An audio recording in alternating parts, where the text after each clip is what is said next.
slaan my oë op. Ek slaan my oë op tot U wat in die hemel troon, kyk soos die oë van die knegte is op die hand van 'n leer, soos die oë van die diensmaagd is op die hand van haar meesteres, so is ons oë op die Here ons God, totdat hy ons genadig is. Wees ons genadig, o Here, wees ons genadig, want meer as versadig is ons van veragting. Verhef nou die harte tot God en sien die Here die seën. Genade, barmhartigheid en vrede van God ons Vader en ons Here Jesus Christus deur die kragvolle werk van die Heilige Gees. Amen. Kom ons loof die Here, hy vang ons en ontmoet ons hier in sy erediens. Daarvoor kan ons nie anders as om te loof nie, en ons sing Psalm 149, daarvan sing ons 1, 3 en 4. Psalm 149, 1, 3 en 4, en daarna bly ons staan as ons geloof saam begin.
lees nou die Here se wet en sy woord saam uit Deuteronomium hoofstuk 5.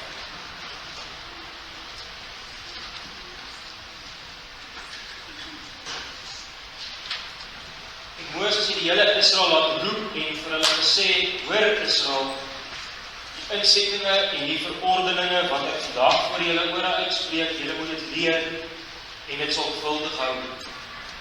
Die Here ons God het by Horeb met ons 'n verbond gesluit, met ons vaders en die Here het die verbond nie gesluit nie, maar met ons self, ons wat hier vandag almal in die lewe is. Van aangesig tot aangesig het die Here op die berg uit die vuur het julle gespreek. Ek het in die tyd tussen die Here en julle gestaan om aan julle die woord van die Here bekend te maak, want julle was bevrees vir die vuur en het nie op die berg geklim nie. En hy het gesê, ek is die Here jou God wat jou uit Egipte land uit die slawehuis uitgelei het. Jy mag geen ander gode voor my aangesig hê. Jy mag vir jou geen geseëde beeld of enige gelykenis maak van wat bo in die hemel is, of van wat onder op die aarde is, of van wat in die waters onder die aarde is. Jy mag jou voor hulle nie neerbuig en hulle nie dien, want ek die Here jou God is 'n jaloerse God, wat die misdaad van die vaders besoek aan die kinders, en aan die derde en aan die vierde geslag van die wat my haat. En ek bewys barmhartigheid, duisende van die wat my liefhet en my gebooie onderhou.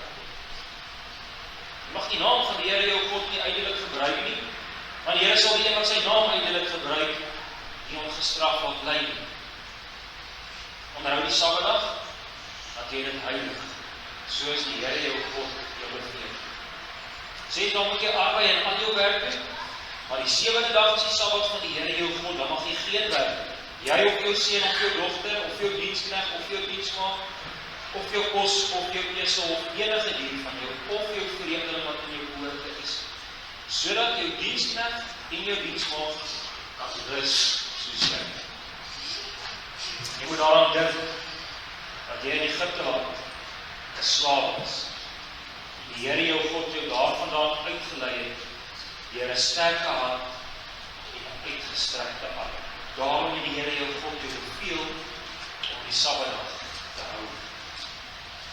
Die Here jou vader en jou moeder, dus die Here jou God jou beveel, dat jou dae verleng mag word en dat dit met jou goed mag gaan in die land, wat die Here jou God aan jou gee. Jy mag nie doodslaan nie, en jy mag nie egbreek nie, en jy mag nie steel nie, en jy mag geen valse getuienis in jou naaste spreek nie, en jy mag nie jou naaste se vrou begeer nie, en jy mag nie na jou naaste se huis inter nie, na sy landerye, of sy diensknegt, of sy diensmaagd, sy kos, of sy wissel, of iets wat van jou naaste is. Ons antwoord, en dan sing ons Psalm 31, vers 8, vers 10 en vers 12. Vers 8 en vers 10, daar bittere lyding en swaar kry waarvan ons sing. Maar tog mag ons saam in die psalmdigter uitroep in vers 12, Here, in u hande is my saam. Psalm 31, 18 en 12, daar van ons saam. Thank you.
Vader wat in die hemele is. U alleen is die siel verblyde. U is die een wat ons siele bly maak, wat ons siele kan bly maak. Ons siele is bly as dit rustig, U alleen. U is 'n vaste en ewige bron van blydskap. So is U groot, die Here, U is almagtig. Net dit wat U wil doen, dit kan U doen. Enigste probleem. Niks kan U keer nie. Niks is wat U verborge op hierdie aarde nie. So kan ons aangaan om die grootheid te besing, om uit te roep en te verkondig.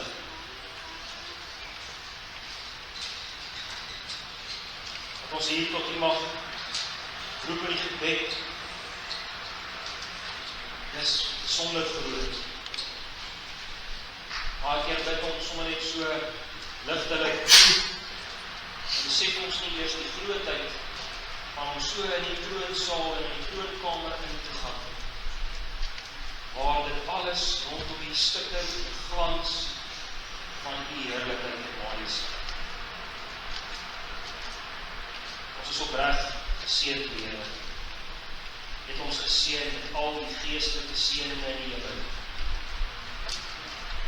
Gaan ons verstand te bowe dat U so iets doen vir ons, wat steeds nog net voortgaan om teen U te sondig, teen ons naaste te sondig. Ons wil ons beroem op die goedheid, Here, ons wil ons beroem op die troue verbondsliefde. Sien ons toch aan in die volmaakte en volkome offer van ons Here Jesus Christus, wat hy eenmalig volbring het. Hy het die wraak en die straf en die toorn gedra. Is ons toch genadig in Christus, Here. Dankie dat ons mag weet dat U altyd met ons werk, as ons Vader. Partykeer het ons harde woorde nodig, want ons harte is so hard. Ook waarvoor wil ons dankie sê, want U kon ons verlos het, dat ons onsself tot in die afgrond toe in wat verpletter val. Maar U is ons goed. Ons neem vir die genade, as ons die woord oopmaak. Lei ons en dra ons, vul ons met die Gees, mag jy self deur die Gees werk. Dis die lewende woord wat ons lees en dit Petrus. Mag die woord so lewendig wees, hier nou en in die week en in die weke wat kom. Mag die woord vrugte dra, 30, 60 en 100-voudig. Dat U naam so verheerlik mag. Ons bid en ons vra dit in Jesus Christus se naam. Amen.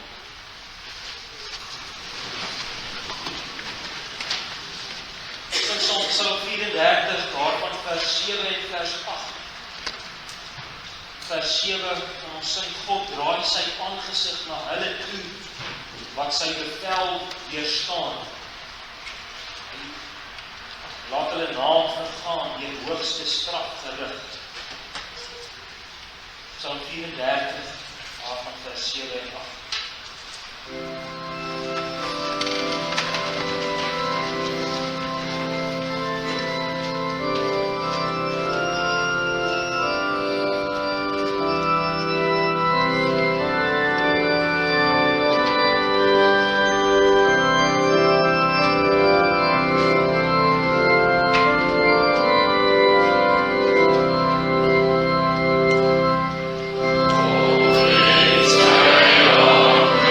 Praise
Tessalonisense brief.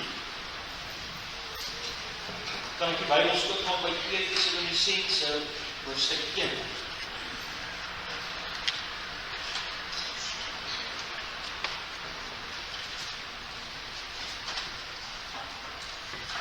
Ek gaan eers vir ons vers 1 en 2 lees en net kortliks iets daaroor sê.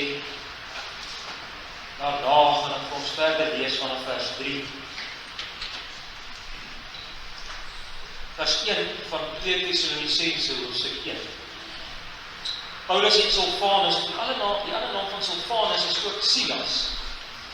Paulus en Silvanus en Timotheus aan die gemeente van die Tessalonisense in God ons Vader en die Here Jesus Christus. Genade vir julle en vrede van God ons Vader en die Here Jesus Christus. Het belangrik, Paulus skryf hier vir 'n gemeente. So van die begin van die Bybelse tyd eintlik al af, was daar 'n gemeente gewees. Daar was kerk gewees. Kerk wees en gemeente wees, of Christendom en gemeente wees, kerk wees, gaan eintlik hand aan hand. Dit kan nie van mekaar geskei word. Hier lees ook al klaar die eerste vers van 2 Tessalonisense hoofstuk 1, want hierdie brief, hierdie hele hoofstuk van die Bybel is geskryf aan 'n gemeente. En nou is het belangrik om op te let hier dat Paulus skryf aan hierdie gemeente is in God ons Vader en in die Here Jesus Christus. Hierdie woordjie in is baie belangrik. Hier staan nie, hulle is deur God of van God nie, maar hulle is in God. Met ander woorde, ons kan sê, dit beteken, die kerk het haar hele bestaan te danke aan God. As ons God se wegvat, dan moet ons die kerk ook wegvat. Want kerk en God gaan saam, dit is een, die kerk het haar bestaan te danke in God. Ons kan ook sê daarby, die kerk put haar lewe van God die Vader en van die Seun. Dis waar die kerk se lewe is in God en in die Here Jesus Christus. En dan seën hy hulle ook met die Here se seën.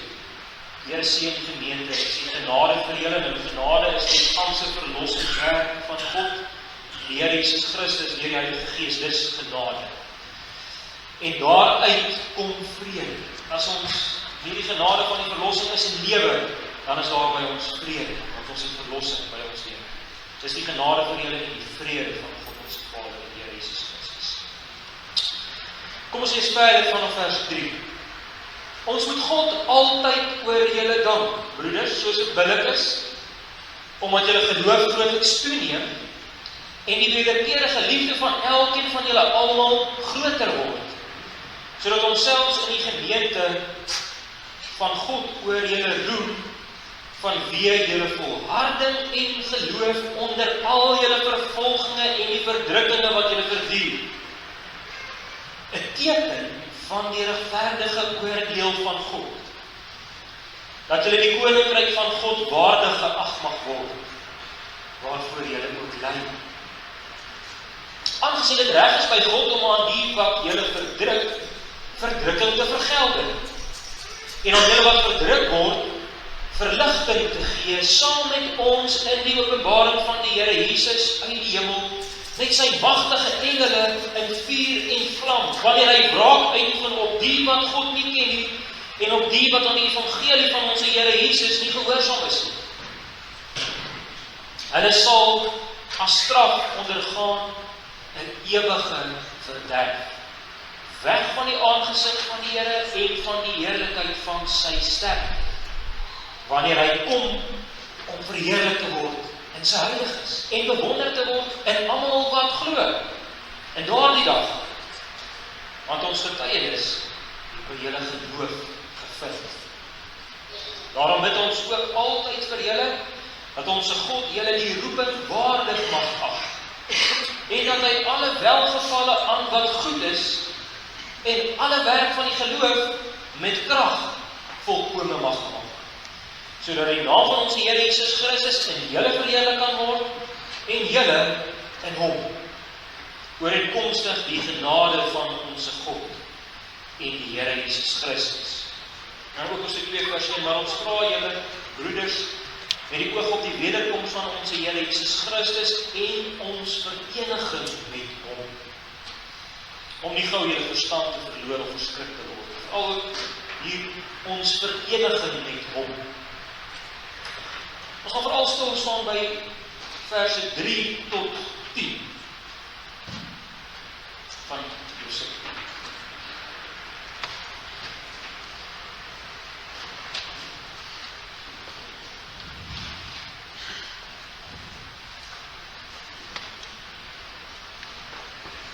Swaar kry is 'n groot deel van ons lewens hier op hierdie aarde, hierdie kant van die wederkoms van ons Here Jesus Christus.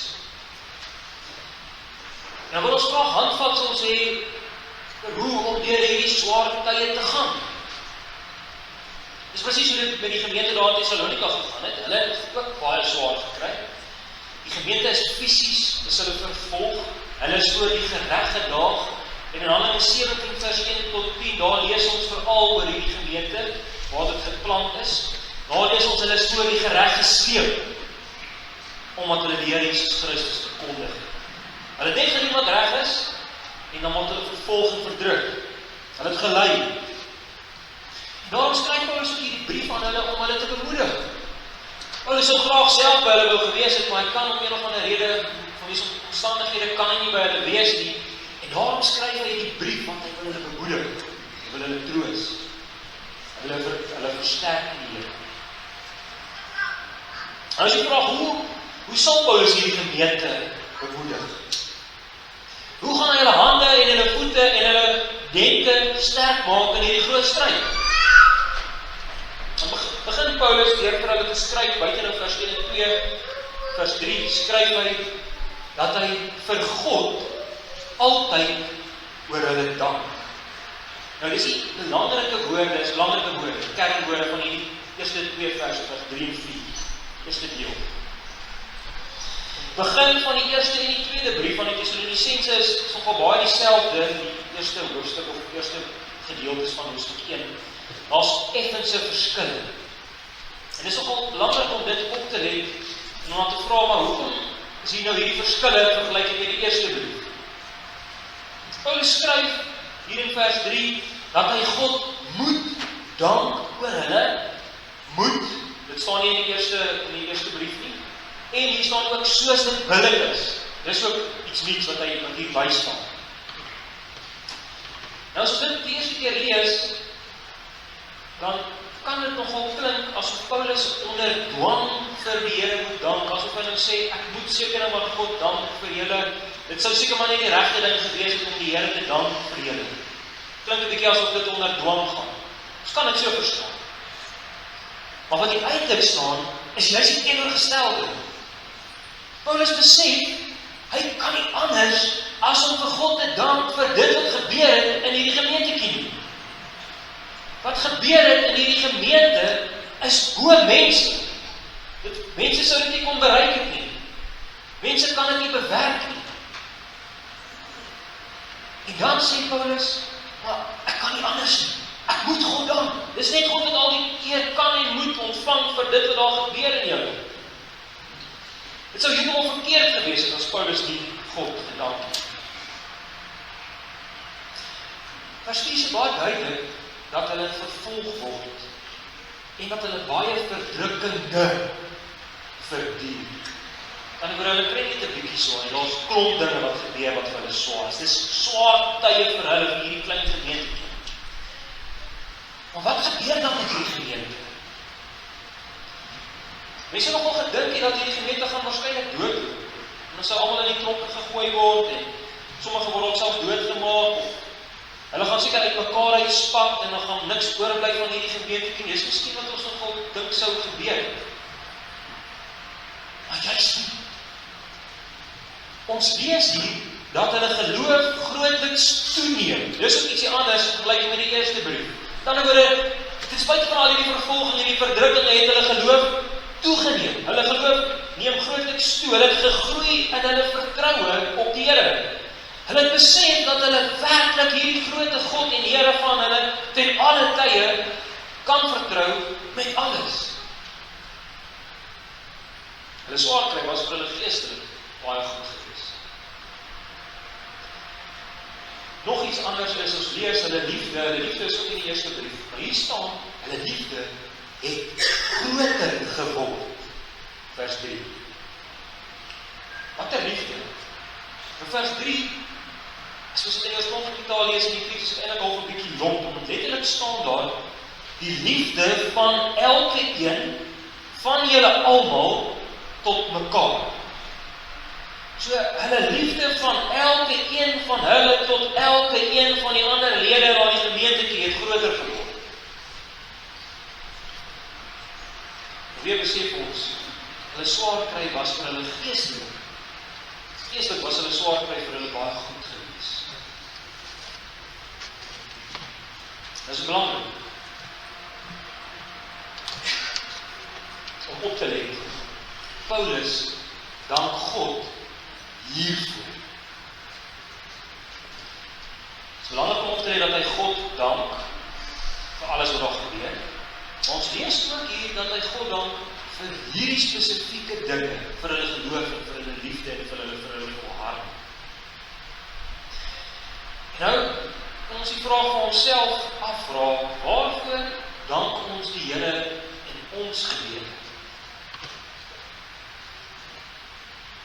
Waarvoor sê jy vir die Here dankie in jou gebede? Ons dank die Here baie vir ons geld, of ons salaris, of goeie oeste, of goeie veilings. Ons dank die Here vir kos, ons het 'n mooi gewoonte om die Here te dank vir die kos voor elke ete, ons bid.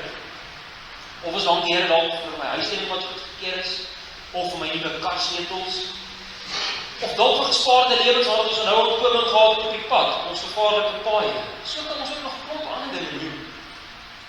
En belangrik, hulle is nie verkeerd nie. Nie een van dit wat ons nou genoem het is verkeerd nie. Dit is nie verkeerd om die Here dankie te sê vir al die gunste en gawes wat hy vir ons gee nie. Maar wat besef ons? Die dinge waarvan ons die meeste dankie sê, is die dinge wat vir ons die meeste waarde het. Hoe baie sê ons nog dankie vir die Here vir wie hy is en vir wat hy doen? Waar is Christus? Hoe baie dank ons die Here vir Christus en vir sy offer vir ons, vir die redding wat hy vir ons bewerk het. Waar is die Heilige Gees in ons gebede? Hoe baie dank ons die Gees vir sy werk in ons en vir die wedergeboorte wat hy gewerk in ons en die redding van Christus wat hy in ons bewerk het. Weet ons nog vir ons eie en vir mekaar se geloof? Wat van ons liefde vir mekaar? Weet ons nog daaroor? Wat van volharding in ons geloof en ons geestelike lewe in moeilike tye?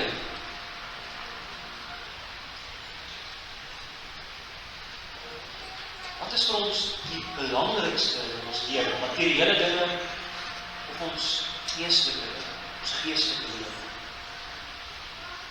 Broers en susters, hier is wonderlike skatte in die woord, in Paulus se gebede, wat ons ook so baie besonders kan laat groei in ons eie gebedslewe.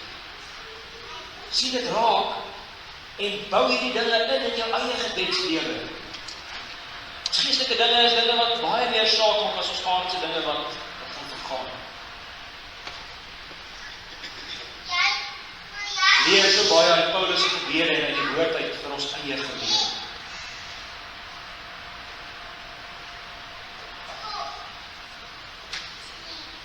Goed, hier is nog 'n groot skat hierin begrawe. Die gemeente kry swaar en hulle ly. Paulus wil hulle bemoedig. So wat doen hy?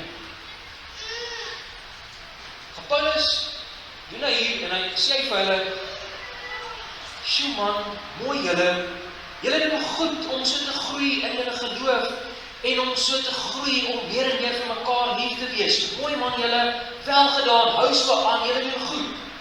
Dis dit wat ons lees hier in die Here se woord. Onmiddellik as ons dit sê, dan besef ons iets klink nie vir ons lekker nie. As ons dit doen ook met mekaar, dan klink iets vir ons nie lekker nie. En inderdaad is dit so. Wat gebeur as Paulus dit vir hulle sou sê en as ons dit vir mekaar sê? Hierdie voorbeeld wat ek nou gebruik. Ons maak mekaar hoogmoedig en ons maak mekaar trots. Eintlik wat ons doen is, ons skuif die Here een kant toe en dan raak ons humanisties en ons prys die mens. En ons sê vir hom, word jy net nog 'n beter mens wat jy is. Ons skuif die Here een kant. Ons Ons moedig mekaar aan om op ons eie voete te staan. Jy is so goed man, mooi. Jy is 'n goeie mens. En nou besef ons is nie goed nie. Want as ek op myself vertrou, en as ek in myself glo, soos wat ons baie keer lees en hoor by mense, glo in jouself, as ons dit doen, dan is dit 'n baie ellendige mens, broers. Jy sê ellendige mens as jy in jouself glo, en nie in God glo. Want môre voel ek so mismoedig, en so depressief, dat ek nie eens uit die bed wil uitkom. Dis die ellendige mense wat ons is.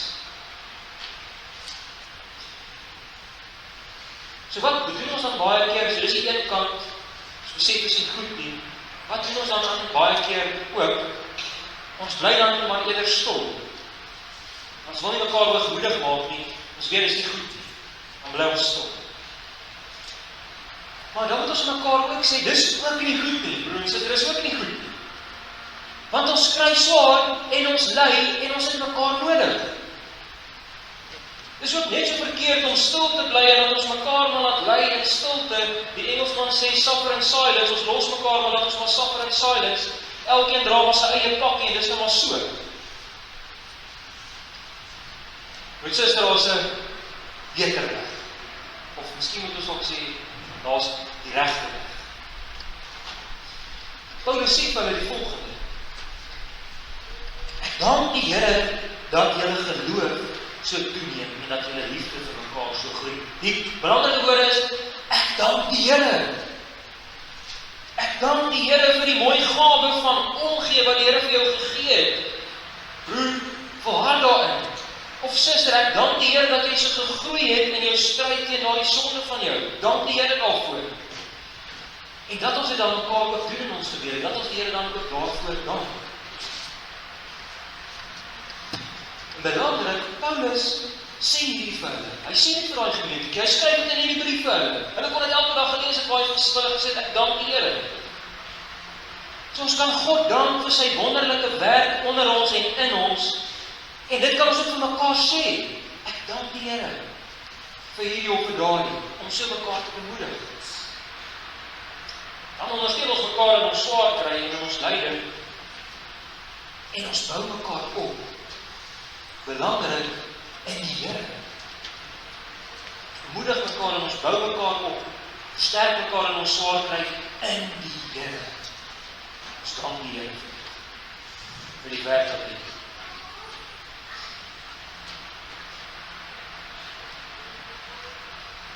En die gemeente daar in Thessalonicense, hulle het baie gelei en swaar gekry. In vers 5 skryf Paulus daar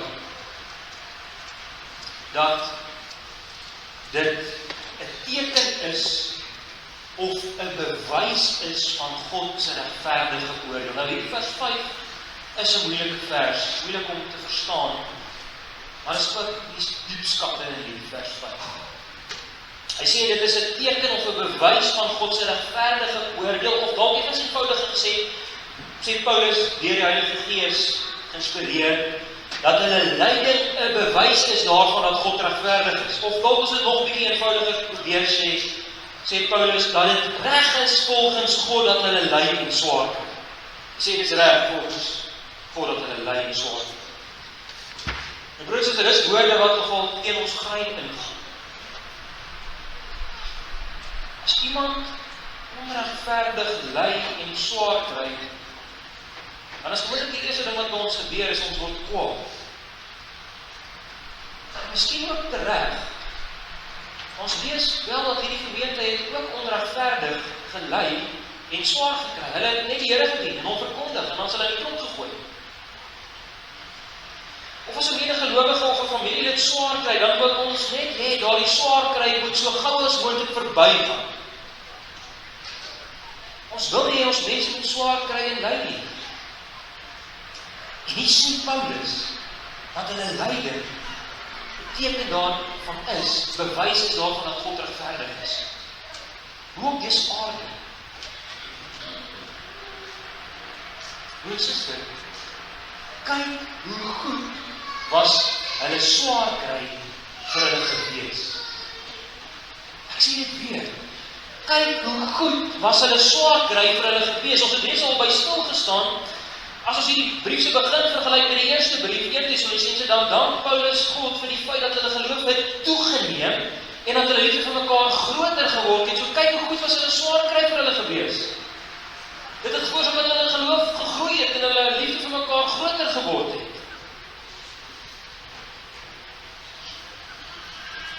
Wat is die groot fout wat ons baie keer maak? Ons dink swaar kry is net sleg en ons dink dit is net vir iemand wat ongelowig is en God nie wil dien nie. Ons dink hulle moet swaar kry, die ongelowiges moet swaar kry, die heilige moet swaar kry, nie gelowiges nie. Dis wat ons baie keer dink. Ons maak 'n fout, broers, ons maak 'n groot fout as ons so dink. Ons Here Jesus, ons verlosser, het op hierdie selfde aarde gelewe waarop ons lewe. En 'n groot deel, indien nie sy hele bestaan op hierdie aarde, was lyding gewees.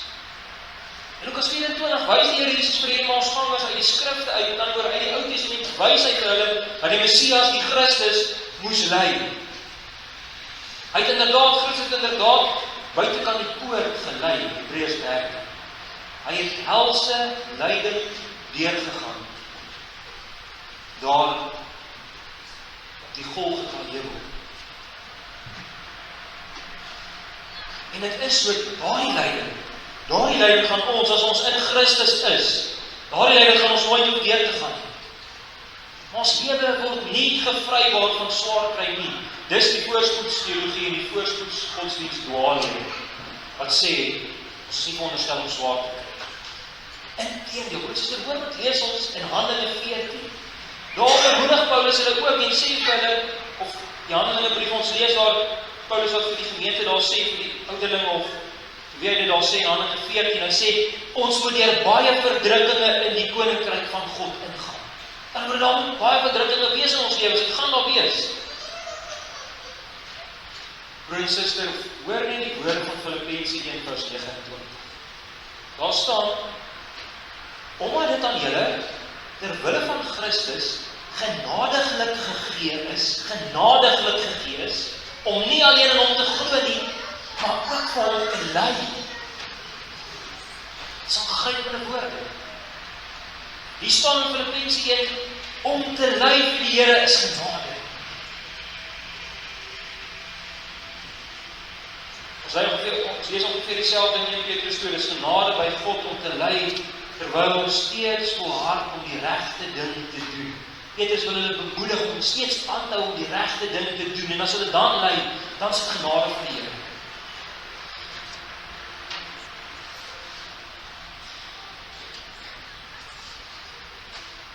En suster, dis ons bewyse dat ons God se koninkryk waardig is. Sê vers 5, dat ons waardig geag mag word. Nog beter gesê, dis ons bewys dat ons deel is van God se koninkryk. Dis wat vers 5 bedoel. Dan word nie gesê dat ons ly en swaar kry en daarom is ons deel van God se koninkryk nie. Asof ons lyding en ons swaar kry nou iets verdien by God nie. Aan die ander kant is baie duidelik, ons is nie masochiste wat pyn en lyding soek nie. Ons is nie dit nie. En die woord van die Here sê dit ook. Dit sê nie ons moet lyding gaan soek nie. Maar ons ly want dit is anders as daarom. Ons ly want ons is deel van God se koninkryk. So dis vir my wonderlike troostvolle ding om te sien ek ly vir die Here. Aan die ander woorde ek sien ek is deel van God se koninkryk en daarom ly ek. Sy koninkryk gaan gepaard met lyding.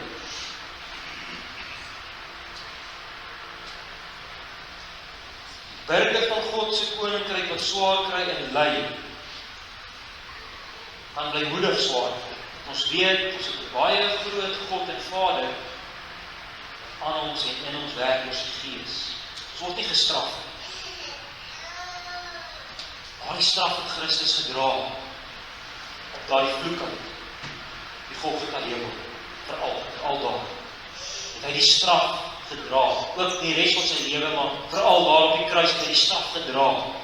En vir hulle wat in Christus is dan nou 'n liefdevolle Vader wat ons koester en ons dra en ons kastei in sy liefde en ons laat groei in sy liefde. Ons word nie gestraf. Gelowige wat ly, word nie gestraf.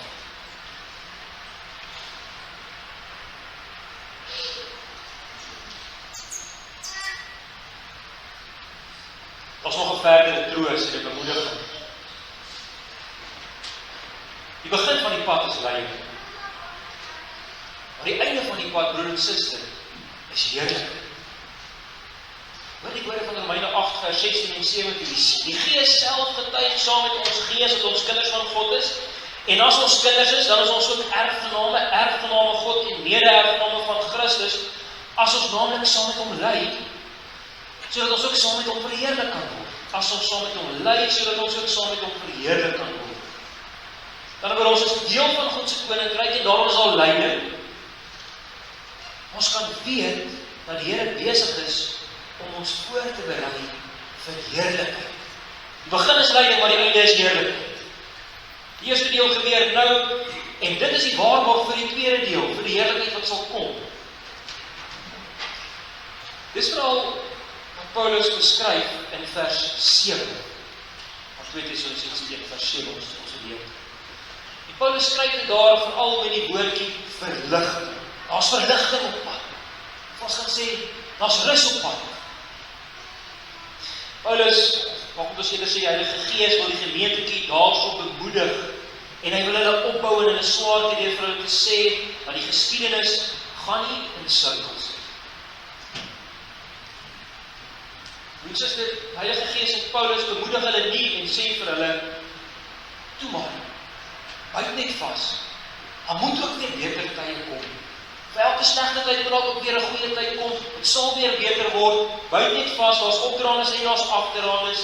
Nee, dis nie wat Paulus sê. Partykeer sê ons dit vir mekaar en ons bedoel dit dalk goed, maar dis nie goeie woorde nie. Paulus sê vir hulle, of ons lees in die Here se woord iets anders. Paulus sê vir hulle,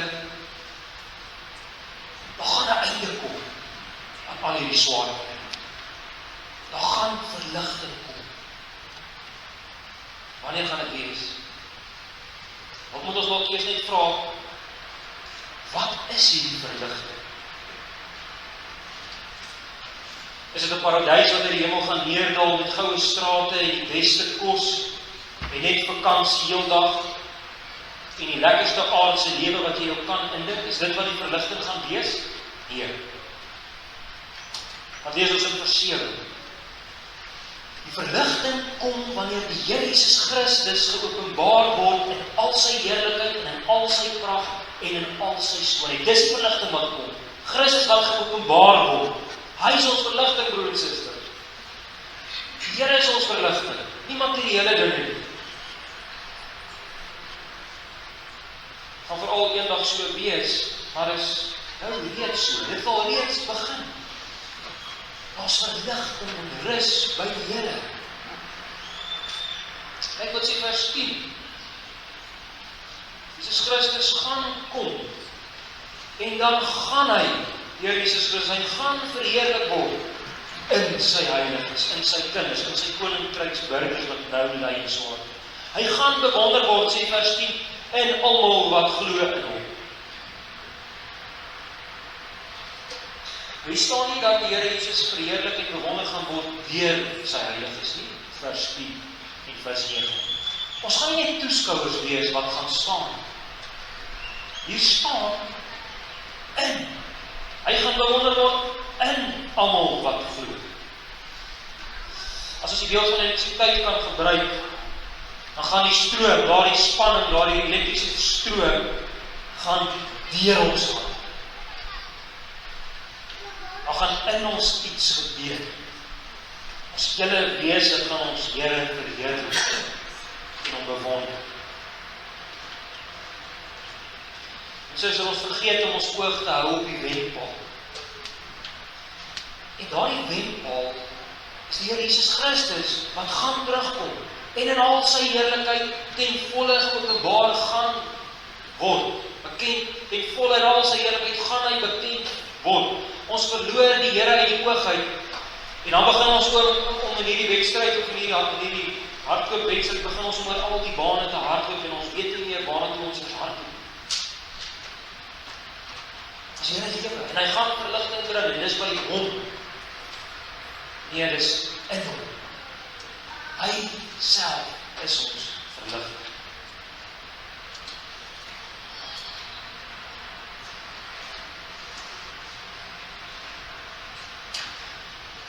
Paulus bemoedig die gemeente laastens ook met die straf en die vergelding en die verdrukking wat gaan kom. Paulus sê vir hulle, 'n goeie moed. Die onreg kan nie seëvier nie. Die kwaad kan nie seëvier nie. Ja, nou word die gelowiges vers 4 en vers 6, hulle word verdruk en hulle word vervolg. Ons word ook dalk verdruk en vervolg, maar ons God is 'n regverdige God. Dis wat Paulus hulle wil beklemtoon. Hy is 'n regverdige God. Die kwaad en die boosheid moet gestraf word. Dit moet. Hy is 'n heilige God en die boosheid en die kwaad, dit kan nie by hom en om hom, dit kan nie daar bestaan nie. Hy is heilig. Dan kan nie kwaad en dan kan nie onreg in hom wees nie. Hy is 'n heilige God. Dan gaan vergelding en wraak kom. Vers 8 sê dit baie duidelik. Wanneer hy wraak uitoefen op die wat God nie ken. Vers 9 sê dit baie duidelik. Hulle sal as straf ondergaan 'n ewige verderf. Dit is baie duidelik, dit gaan verskriklik wees, dit gaan gruwelik wees en dit gaan vir ewigheid aanhou. Wat is 'n hel, broer en suster? Waarom is die woord van die Here baie duidelik? En nog is daar mense wat dwaal en leer dat daar nie 'n hel gaan wees nie. Moenie afvat maak nie, broer en suster, moenie mislei word. Daar gaan 'n ewige straf en daar gaan 'n ewige verderf wees. Die onreg en die boosheid wat ons nou verdien, dit sal nie ongestraf bly nie. Sommige mense sê, ja, maar dis te hard om te praat van 'n hel en vergelding en wraak en straf. Dis te hard, sal mense sê. Is dit die God van die Bybel, sal hulle sê? Dan sê hulle, nee, hy is net 'n God van liefde, hy is net liefde. Broer, suster, hoe patheties is 'n God wat nie omgee oor onreg. Ons self verpes dit as mense wegkom met moord en bedrog en diefstal en verkrachting. En nou die wêreld leer dat God dit maar moet laat doen, dat hy dit maar moet laat gaan, dat hulle mense maar daarmee moet wegkom. Hy sal nie moet soos hy sal nie. Sy woord sê dit baie duidelik.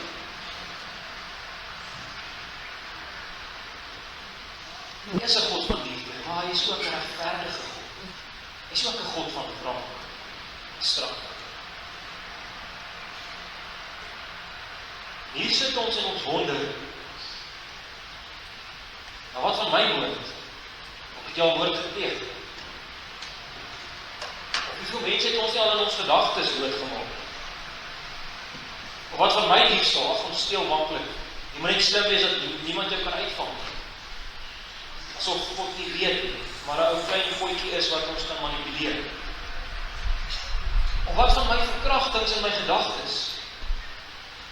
Of my, hier kan ons nog baie dinge invul. Dien ons nie ook die wraak en die straf nie? Mense, daar is net een massiewe antwoord. En dit is die kruis van die Here Jesus Christus. Daar moet 'n straf betaal word vir sondes. Oor 'n heilige God moet daar betaal word vir sondes. En daar's net twee opsies. Of die Here Jesus Christus het die straf ten volle gedra aan daardie kruis met sy lewe op hierdie aarde, of daardie straf het alreeds begin en dit gaan voltrek word in die ewige straf in die hel. Vir hulle wat nie Christus in die drie-enige God glo nie. Daar's net twee opsies. Christus is ons verlosser of hy's nie. Glo in Christus, die broer en suster. Dis 'n massiewe antwoord. Hy het die straf gedra. Hulle het hom glo. Dis die alsbelovende wonder van die evangelie. Was totaal in Christus. Buite Christus Christus sal daar straf en wraak kom in vuur en vlam, soos ons lees in vers 8. Die boosheid sal gestraf word. Dis vir ons bemoediging. Die gelowige is dit bemoediging. Onreg kan nie vir ewig seef wees. Liewe gelowige, dit is genade om te ly vir jou Here. In Christus het ons 'n Vader wat ons met handskoene hanteer. Hy het ons nie alleen gelos in ons lyding en ons swaarkry nie. Die Gees kom ons swakhede te hulp. Die Gees self tree vir ons in met onuitspreeklike sigte. Van God sy al die dag. Amen.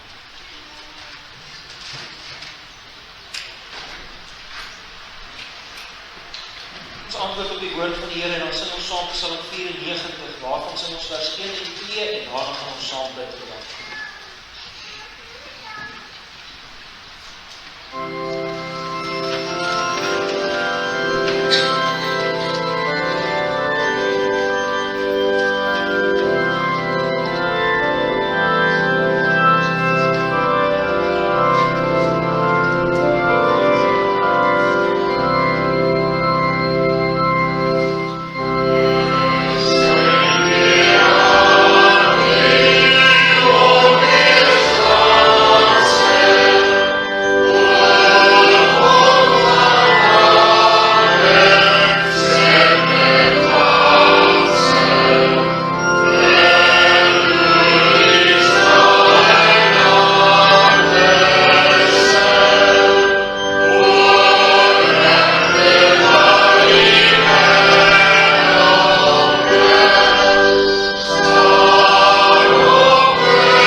Onse Vader in die hemele, U is ons bedanke vir alles wat ons is en het. Ons kan nie anders as om U te dank vir al ons gawes wat ons ontvang uit U hand elke dag.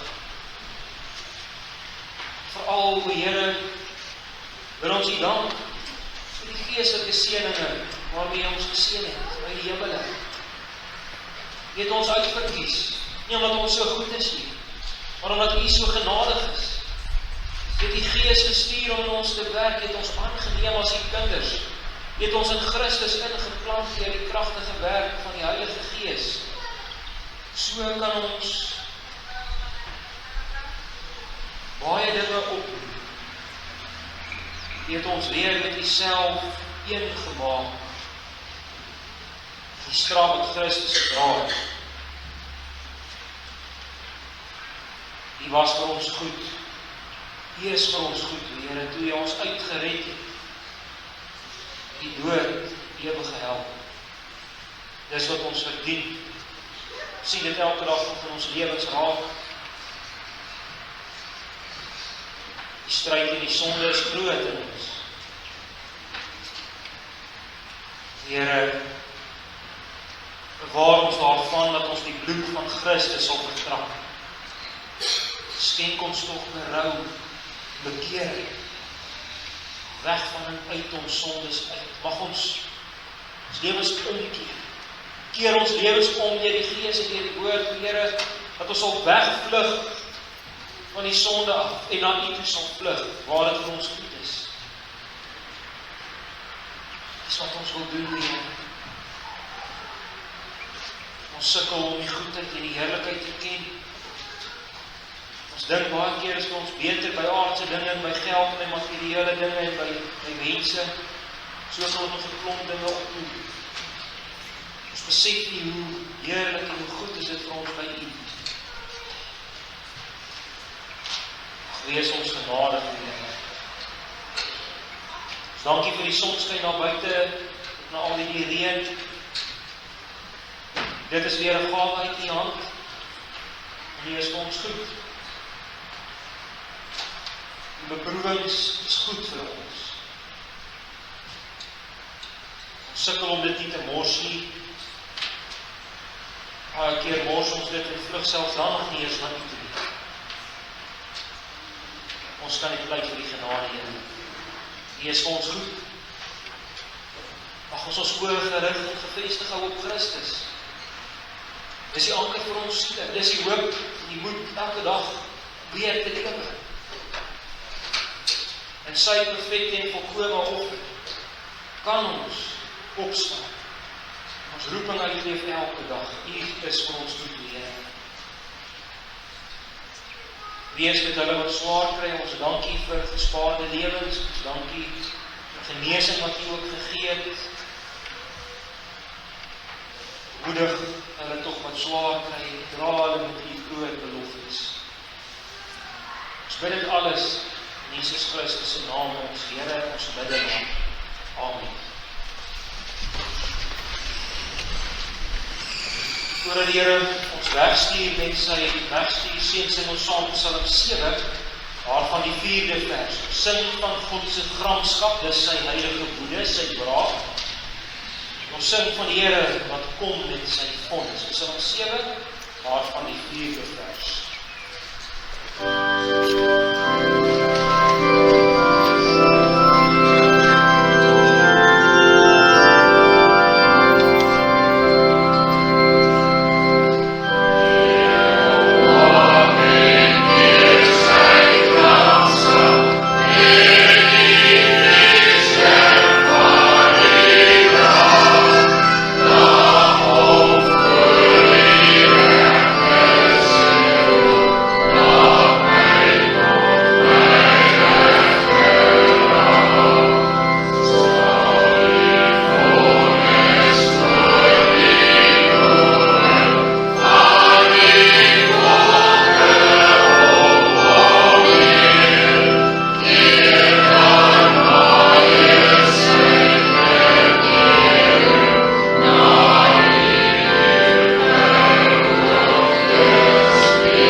Here sal sy aangesig oor u verhef en aan die sy vrede gee.